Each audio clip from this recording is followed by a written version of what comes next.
Tandaan niyo po, walang miyembro ng pamilya na habang panahon makakasama mo. Walang asawa na habang panahon makakasama mo. Walang magulang na habang panahon makakasama mo.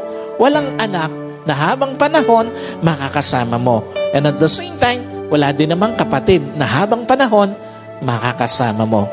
Meron lang itinakdang panahon ang Diyos para makasama sila sa buhay mo. Meron lang itinakdang panahon ng Diyos para ma-enjoy mo yung mga panahon na makakasama sila.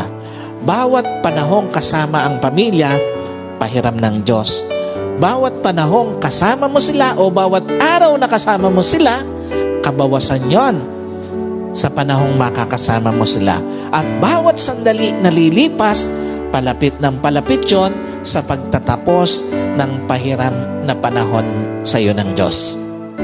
Kaya hindi dapat sinasayang panahon para sa pamilya, lalo na sa pagtataniman ng sama ng loob, lalo na sa pagkakait ng pagpapatawad, at lalong-lalo na sa paggagawa ng yaman.